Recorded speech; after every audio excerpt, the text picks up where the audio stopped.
Hi everyone, it's Chris Short again for the fourth workshop in this series.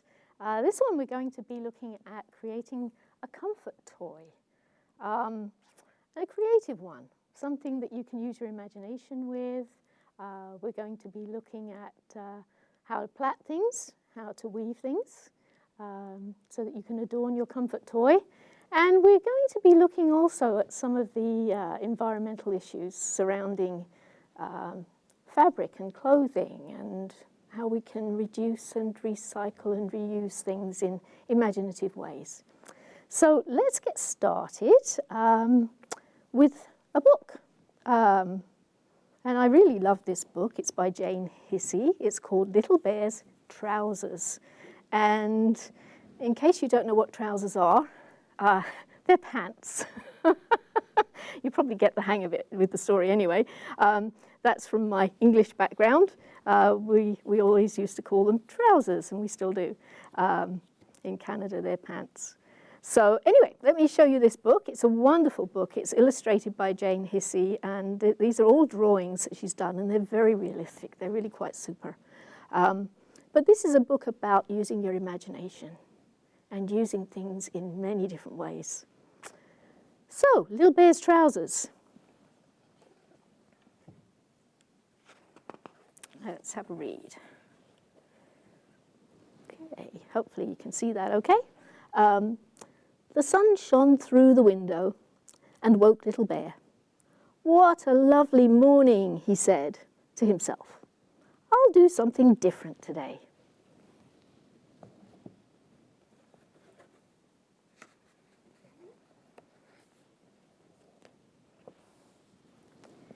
He jumped down from the bed, took off his pajamas, and looked for his trousers. He looked on the chair where he'd left them, and he looked on the floor under the chair, and then he looked through the chest of drawers in case they were there, but they weren't. They were nowhere. "But they must be somewhere," said Little Bear. "Trousers don't disappear. I'll go and ask Old Bear. He'll know where they are."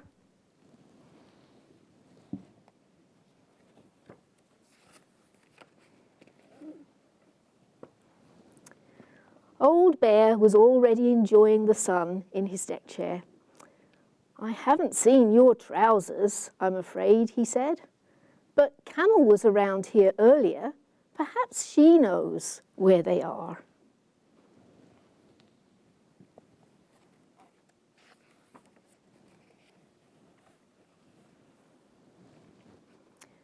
"Oh dear," said Camel when Little Bear found her a few minutes later. "I did find them. I thought they were a pair of hump warmers, and I tried them on to see if they fitted me. They did keep my humps quite warm, but the air came down the tops, so I decided these were better." And she showed Little Bear two very smart bobble hats, one for each hump. I don't know if you can see them there. "I gave the old hump warmers to Sailor to use as sails for his boat. Jump on my back and let's see if we can find him." Little Bear scrambled up and they galloped off in the direction of the bathroom.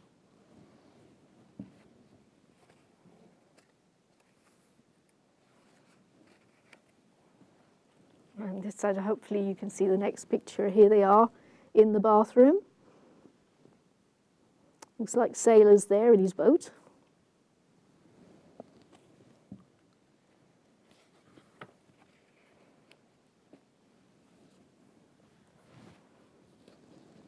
Sailor was looking after the boats and ducks in the bathroom. "I did use them as sails," he said, "but they looked too much like trousers." "That's because they are trousers," said Little Bear crossly. "Where are they now?" "I gave them to Dog to keep his bones in," said Sailor. "Sorry, Little Bear. We'd better hurry. He might be anywhere by now."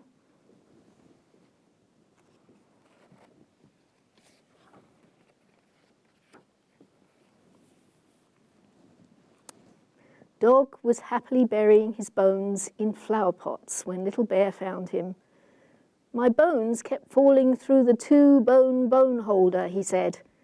Two-bone holder, cried Little Bear in dismay. Oh, Dog, can't you recognize trousers when you see them? Oh dear, said Dog, I do feel silly. I gave them to Rabbit. He said he needed a skiing hat, and your trousers looked just perfect. I am sorry.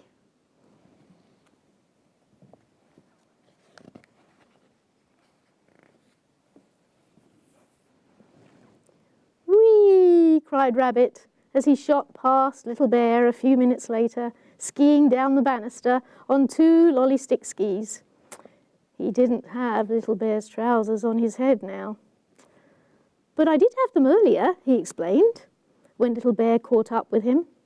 They made a lovely rabbit hat with plenty of room for my ears. But they slipped over my eyes and I crashed, so I decided it was safer without them. I gave them to Zebra to carry her building bricks in. Have you ever thought of so many things you could do with a pair of trousers? Yeah.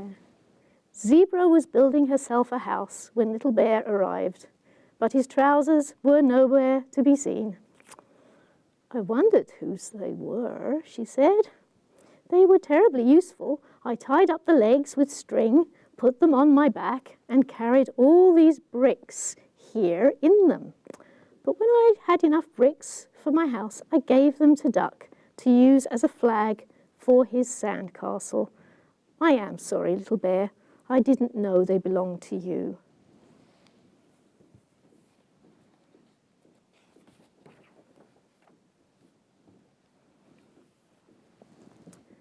Duck was in the sand tray looking sadly at the castle he'd made. There was no trouser flag on the top now.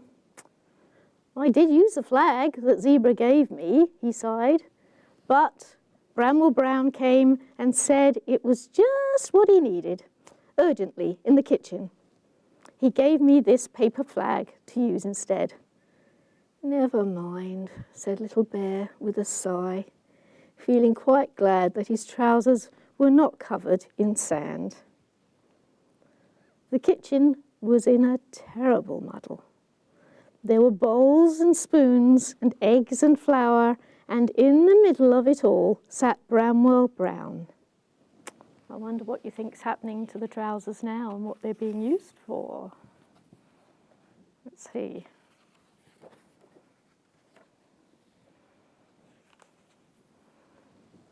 Did you guess?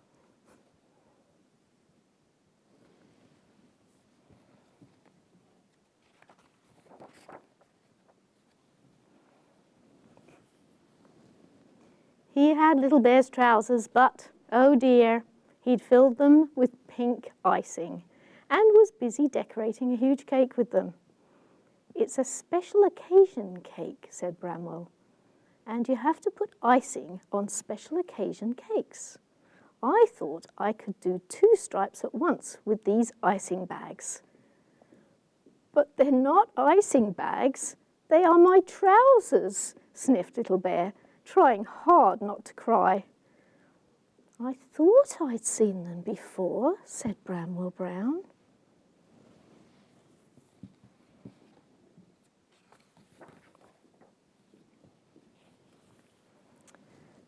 Don't worry, Little Bear, said Old Bear, who always arrived at the right moment. The icing will wash out, and they'll look as good as new. What's the special occasion cake for? Asked Little Bear, feeling a bit more cheerful at this news. Well, I didn't really know, said Bramwell. I just felt like making one. Old Bear thought hard. Perhaps it ought to be a trousers cake, or Trousers Day cake, he suggested helpfully. So that's what Bramwell Brown wrote on the cake twice.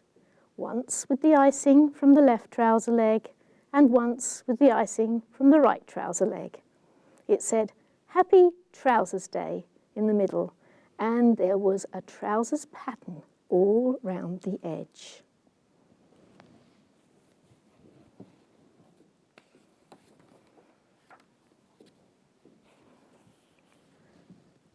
Duck washed little bear's trousers and dried them next to the cooker. Probably not a safe thing to do, by the way, so I wouldn't recommend that. Then all the toys sat down to enjoy a piece of cake and to celebrate the day little bear lost and found his trousers.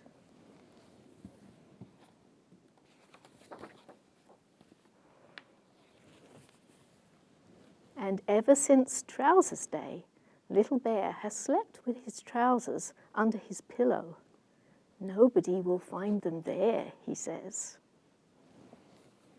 Anyway, it's a lovely story, this one, and the reason why I'm sort of reading it to you is that it really shows how much you can do with something very simple as like a pair of trousers. So what I'm going to be looking at now is actually what can you do when it comes to things like a t-shirt. And it's an old t-shirt, something that you can make so that it doesn't actually fill up our environment with lots of waste. Because we can actually, you know, like old t-shirts, old clothes, we can use them as rags.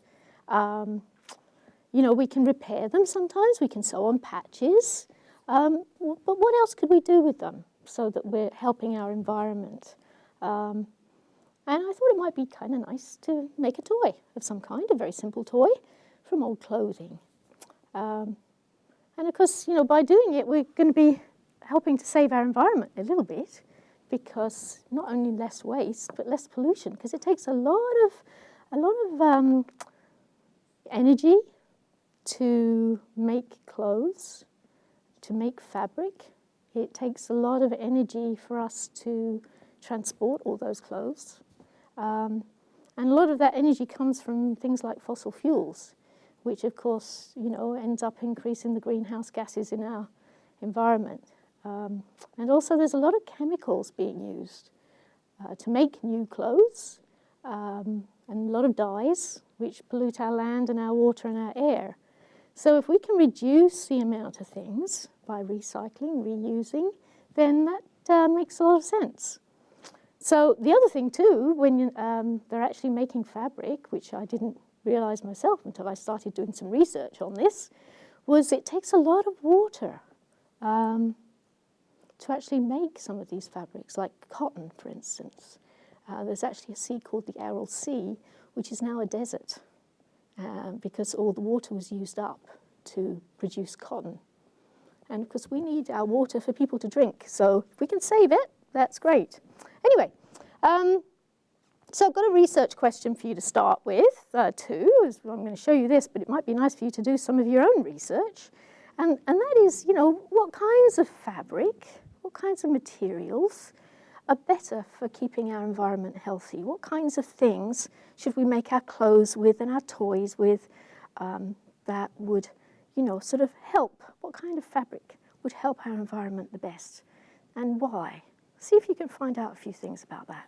Anyway, right, to get on to making a little tiny recycled critter. First of all, you know, like I'm talking about, you know, when you get a t-shirt, and I've got an old t-shirt here, you know, and it's all frayed around the neck, and I could repair it, but it's getting holes, but there's still some good fabric in there, right, for me to use. So I'm recycling that. In the next workshop, you'll see some more things that I've made with this old t-shirt. But for now, I've got another t-shirt that I've been working with, and this one is kind of a turquoisey t-shirt, and to make it very, very simple, I'm going to put all my parts here. Very simple. I'll take my 2 needles. I've got them threaded all ready for you. Okay. So I've got my scrap of fabric, and how I did this is get a circle. It could be a different size. It could be smaller or bigger. It depends on how big a critter toy you want to make. And you can either pin this, or you can take your pencil and draw around. You have to kind of, like with a pencil, a fairly softish pencil, just draw around your circle. I find it easier to cut this way, is actually by drawing. And I'm just going to show you how I start here. I don't know if you can see the, if you sort of do a little rubbing thing, you can see. And then, you can see I've just started it there. And I've got one already cut out with you. And I've cut them out with pinking shears. And pinking shears are these ones, and they've got like these little edges there. And when you cut fabric out with these, it stops it from fraying so much, because really for your critter, you don't want it to fray. All the edges to kind of like get loose and come off. So here's one that I've cut out. The other thing I did, you notice that on my circle I put a couple of spots for eyes. And I put my pencil down and I poked through to make 2 little eye spots so I know where my eyes are going. Now you can put as many eyes as you like on your critter. You can have 1 eye, 2 eyes, 6 eyes, 10 eyes. It depends on what you want to do. The first thing to do though is to sew on a button. And if you've never sewn a button before, now is your chance to learn how to sew a button. So what I do to sew a button is I've made a little spot there, and I'm just going to go through so I know where to start. Oh, right, there it is. That's where my eye is going to be. And I'm going to start going through that little spot there with my needle carefully. And you'll notice that on the cotton thread here, or the polyester thread, whatever you're using, I've tied a little knot on the end to stop it from going through. And you have to tie a few times. So I go round, I rub it round my finger, like so. So I've got it round my finger, so I've made a little loop, and then I take that thread and I push that through the loop and then pull. And I have to kind of help to line it up a little bit there. And it'll make a knot. So this is one way of starting off your sewing. And you can see, because I've got the knot, it doesn't pull through the fabric. And then, of course, to sew on your button, you have to go up through one side of the button and then down through the other side. And I'm going to keep it about the same gap so I can go down and through. Oops, I have to be careful that you don't poke your finger and you don't poke the tablecloth if you've got a tablecloth there. And then pull it through. And then you've got your one button there. Now you have to repeat this a few times, so it gets tricky. Where you went in before, you have to be very careful to find that hole again and come out and do this a few times. So I'm going to do it quickly here so that you can see how to finish off. So sewing on a button is pretty easy, really. And I've got about 3 little lines there. You can do 4. You can make it as thick as you want to make that little center. And then to finish off, what I'm going to do now is I'm going to just do 1 little stitch. So I'm going to go through and pull out like this. 1, and then I'm going to go the same place again, exactly the same place. I'm going to go over and over about 3 times in the same spot. And what that does is it stops your thread from coming loose. It gets hard though sometimes, and you have to be very careful you don't poke yourself. Oh, it gets harder to get through the more you go over one spot. So now I've got that there, and I can, oops, I have to watch out for this other thread getting all tangled up. And with a pair of scissors, you just chop this off like so. So now, I've got one eye, and of course I can sew on another eye, but I'll do that one later. I find it's easier to sew your button eyes on before you sew the rest of the critter together and stuff it, but you can sew them on once it's been stuffed as well, so no problem. Okay, so now, to do the sewing, what I'm going to do is a running stitch that goes all the way around the critter. And how I did this is I got my circle. I wanted to know how much cotton thread I needed. So what I did is I put my cotton thread around the circumference of the circle. The circumference is that, you know, the whole outside edge. So I went around once and twice and 3 times, and I did it 3 times to get my length, because I want to make this double thickness. So this is the thread, it's all the way through, and it's 2 threads. And you need that strength when you're doing this, because I'm going to be gathering up the thread for it. So Once you have enough, because this has got to go all the way around this, and I need enough to be able to pull it tight. This is going to be a one-eyed critter, I think. So, how do I start? Well, to do a running stitch, you are going to go, and I'm not going to go right to the edge. I want to have a little bit, about half a centimetre, something like that is good. I mean, you can make it bigger if you want. You can have a centimetre. But from that edge, I'm going to go in one side and out. So if you can see that, one little stitch. And then I'm going to go in about the same distance and out again. You can see the stitching. This is called a running stitch.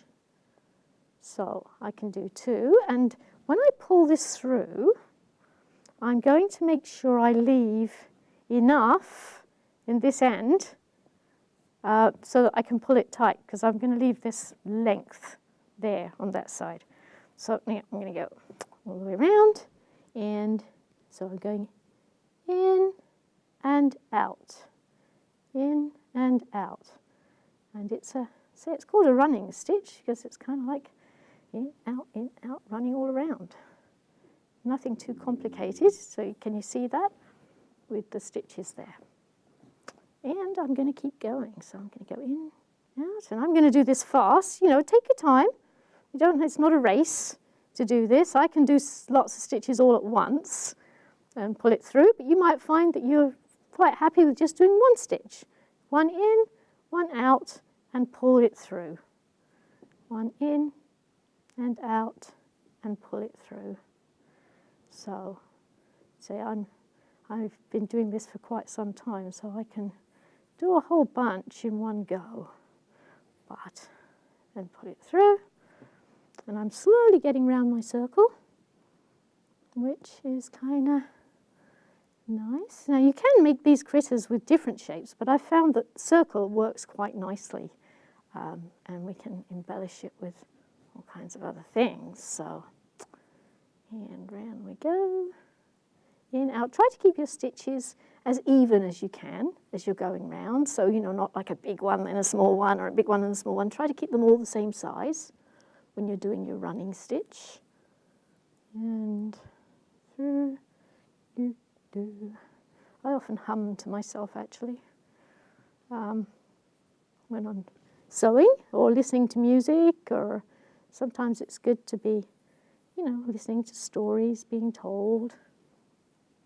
And that's one nice thing about these little critters, is that you can use your imagination when you put them together.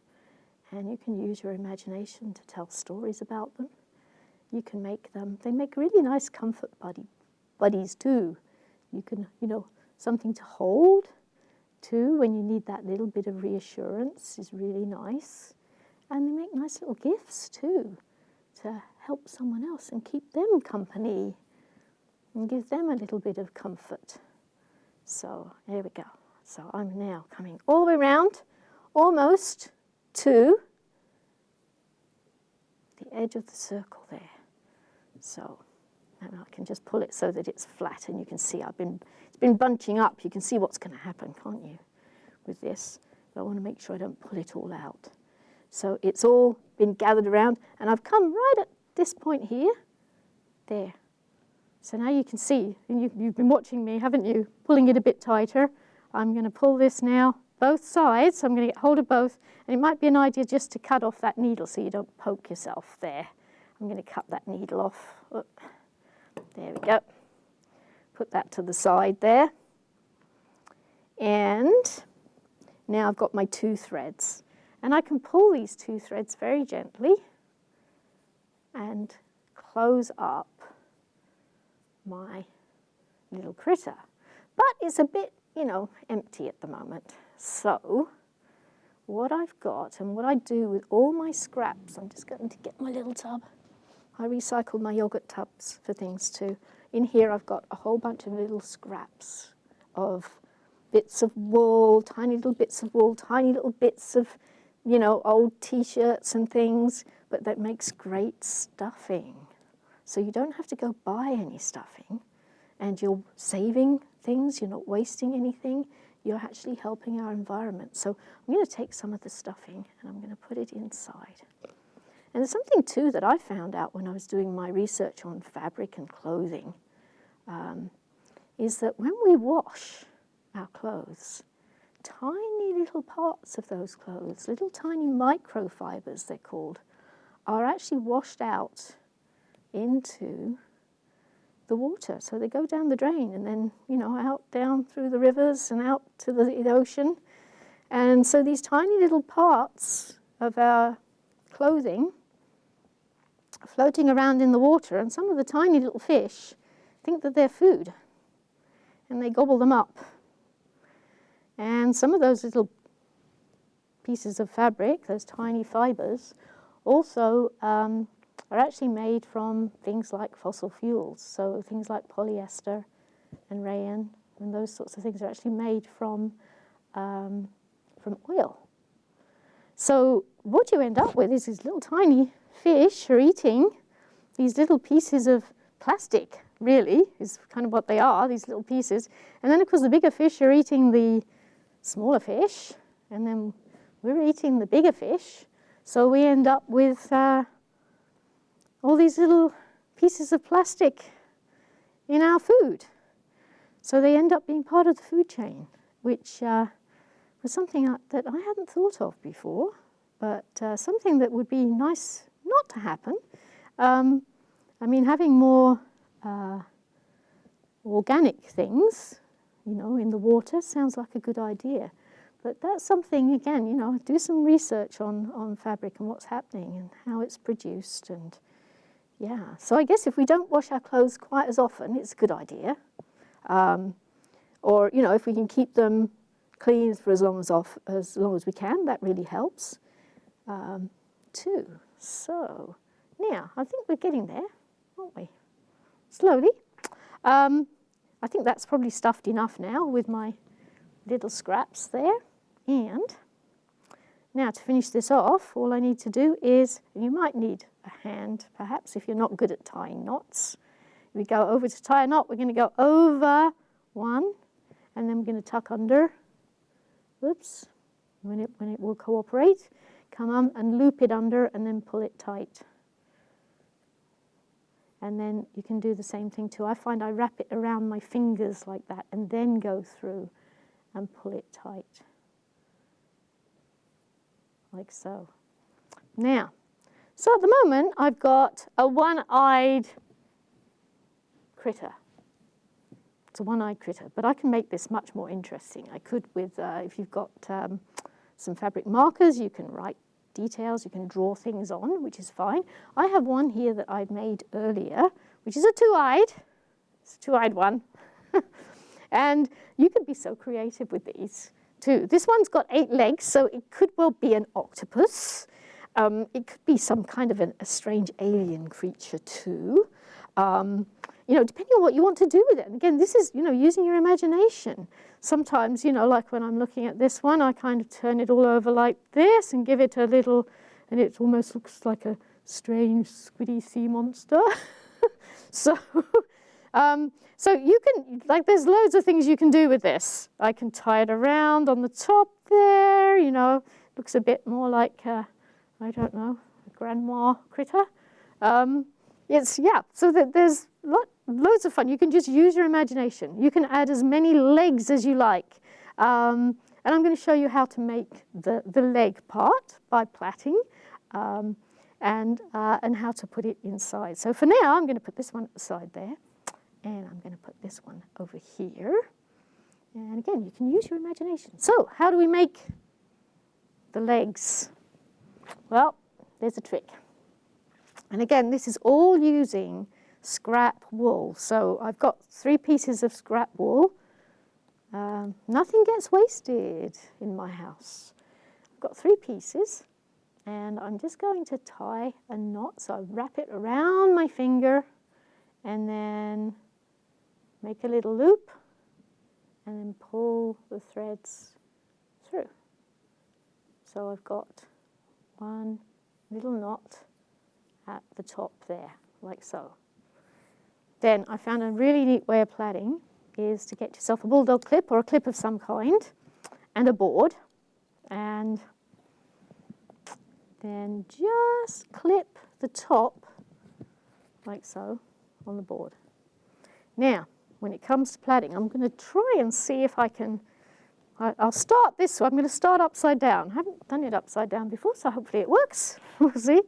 Okay, so I've got 3 threads, and I've kind of chosen different colors so you can see what I'm doing.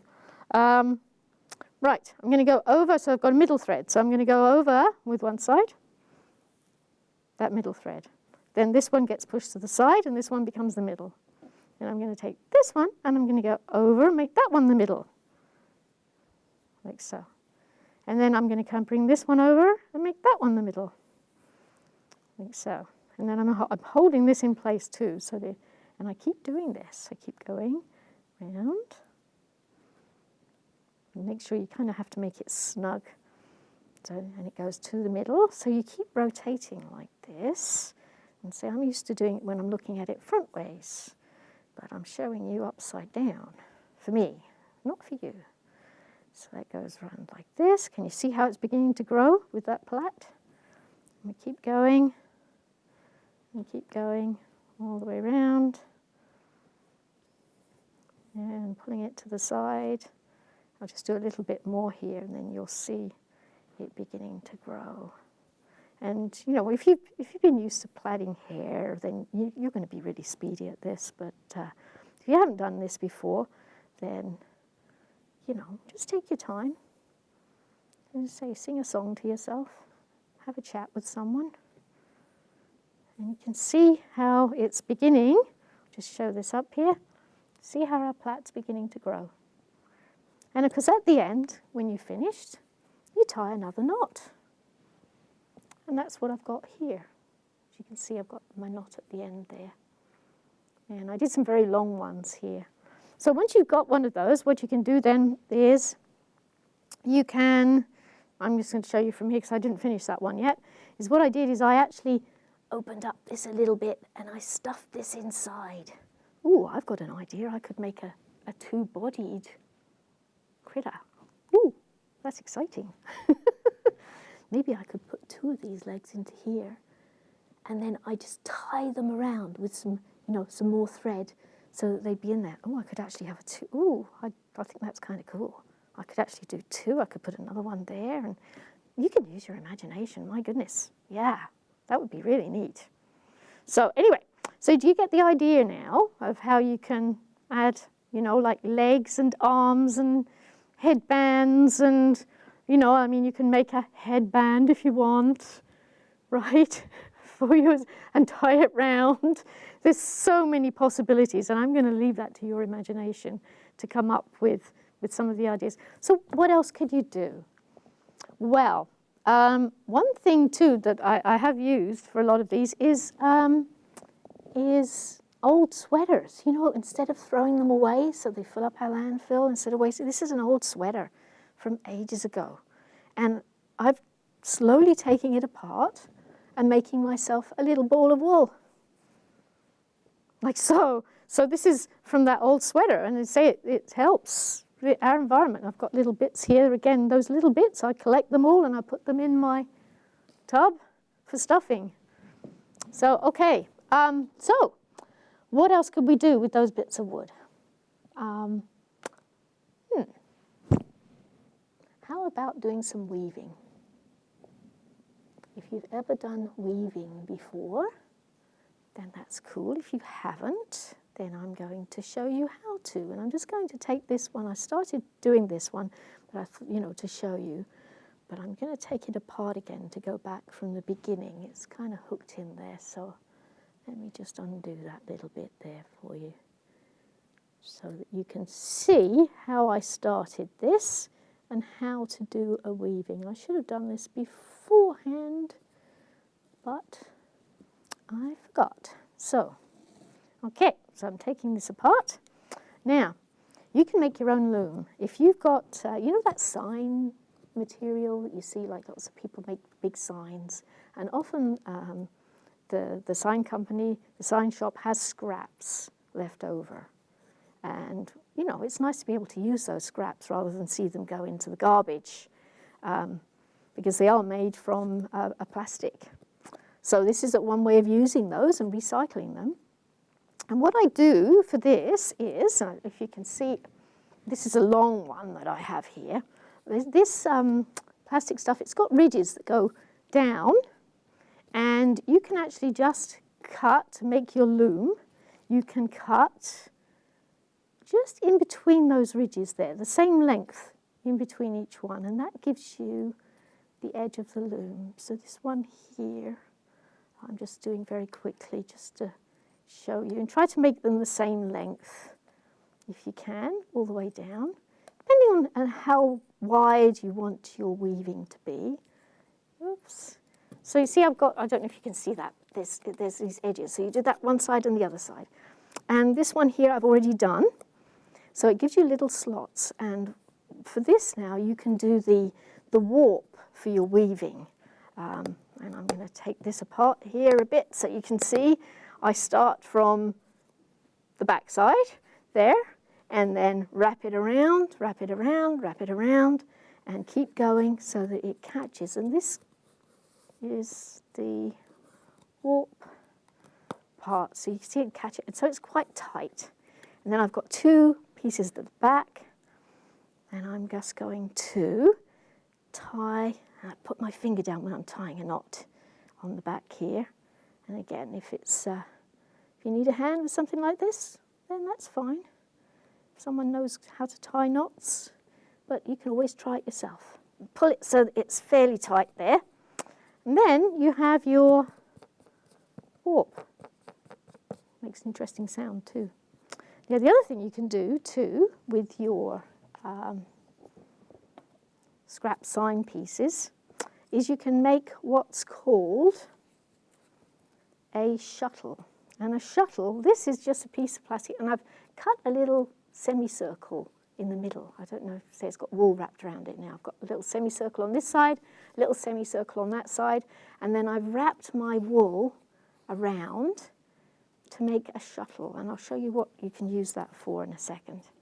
The other thing too, I've got another piece that's just about the same size, and I didn't cut the ends on this one, I just left it as it is, just a little rectangle like so. So now, how to start your weaving.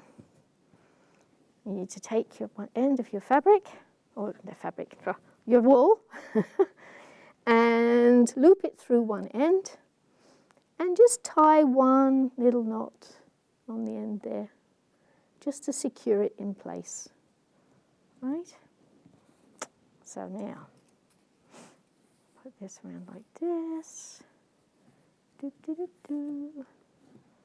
Yeah, and because another research question that you could do, I'm going to put my scissors to the side, otherwise I'm going to find myself, got to make sure your workspace is tidy. And I'm getting very messy here, so I'm going to clear everything to the side so that it makes it much easier to work with. Here we go. Okay, so, right, we're going to weave. When we're doing this, running stitch, we were going in and out, in and out. So really we were going sort of, you know, like under and over, under and over, under and over. And it's the same thing with weaving. You're going to be doing under and over, under and over. So with this part here, with this, just called a shed stick, we're going to go over the first thread, there, over the first one, and then under the next one. So I'm going to pull it up and put this under. Then over the next one, and then under the next one, right? Over, then under, over, then under. So now I've got my shed stick there.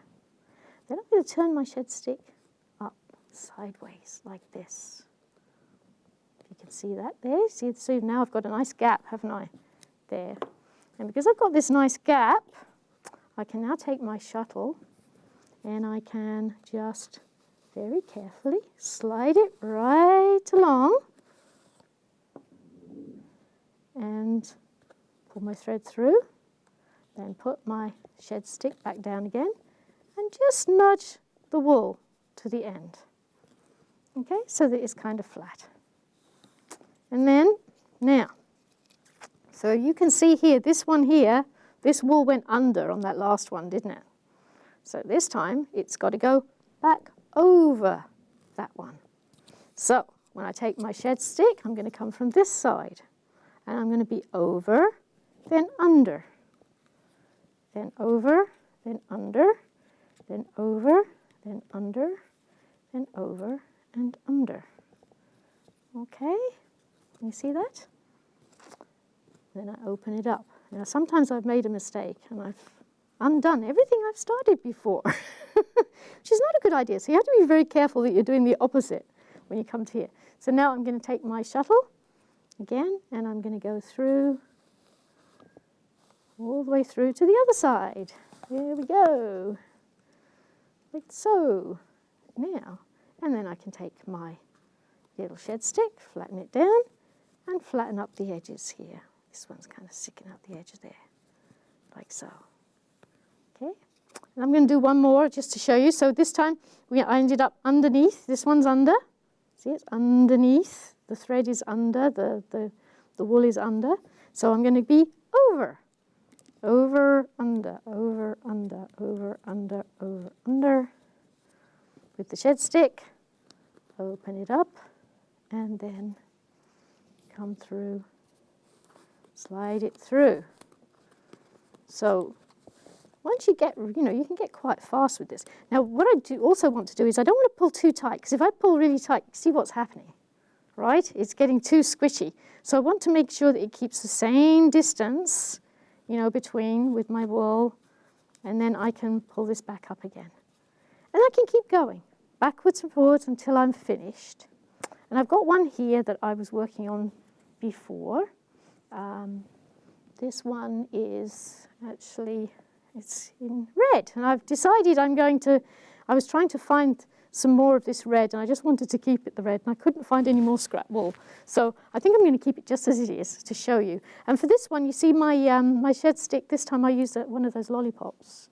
So, you can improvise, use different things to use. So now, how do I finish it off? So if this is as far as I want with my weaving, how do I finish it off? Well, first of all, when I'm done here, I need to tie just a little knot at the end there, just to secure this part and stop it from running away on me. So I've just done that. And then what I'm going to do is on the back, I'm going to turn it around the back and take my scissors. And I can certainly undo this thread now if I want to, so it keeps the maximum amount of wool there. Or I can just chop with my scissors. Oh, there we go. And this extra little bit here, just chop that off. And then, of course, all my scraps go in my tub for more stuffing. Don't waste anything. Okay, so now I'm going to take it off the back of my loom very carefully. Just release it. And you'll notice on this one I've included some beads. I threaded a few old scrap beads in this one, which is something you can do. In fact, I'll show you another one in a second when you finish off, different ways of finishing off. So now I've got, a nice weaving that I can use. It could be, I could make a nice little, hat for my fella. A bit of character there. Or, there's lots of different things you can use it for. I could finish it off if I want to. There's different ways of finishing off. I could actually take the ends of this and I can weave, like I was doing, like 2 threads at a time instead of 1. So I can not weave but plait. I can plait the ends. So go over like this and plait. So I can do that as an way of finishing this off. I've got 3 on one side and 2 on the other. But you can see how, you can do that to finish it off. And I do have a bracelet, actually, that I used before for this one. That's how that one's finished off. It's actually with plaiting on the ends. And then you can use this to tie around. And, when it comes to your little critter, your buddy, again, it can make a hat. You could give them a scarf. There's all kinds of things you can do. So that's one way of doing it. I've got another one here too that was this time I did two of those braids at the end and another two just hook on, so it's like a little hook that can go round. So that's another way of finishing off. And this one here is actually done by someone else, and they use different colours. And at the ends, when they finished off, they actually put little beads and then tucked the edges inside the beads so that you've got little beads to finish it off. And this is a bigger one that's all made from that old sweater of mine there. And this one, the warp part is just tied little knots on the edge, so it makes a nice fringe that you can use.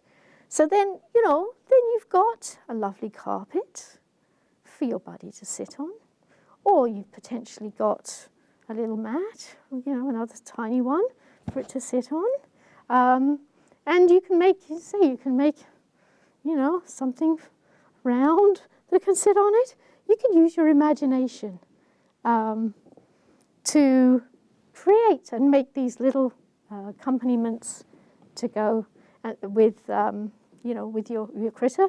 And of course, I mean, also you can make these and make little bracelets to give people as gifts as well, as a little critter or a buddy. So, yeah. Right. So I guess your challenge for this one is to actually make your own little critter comfort buddy and either give it as a gift or play with it and tell stories. You know, and do a little bit of research on different fabrics and materials and which ones would be the best ones for us to use to help our environment. Okay? And yeah, I look forward to seeing you next time.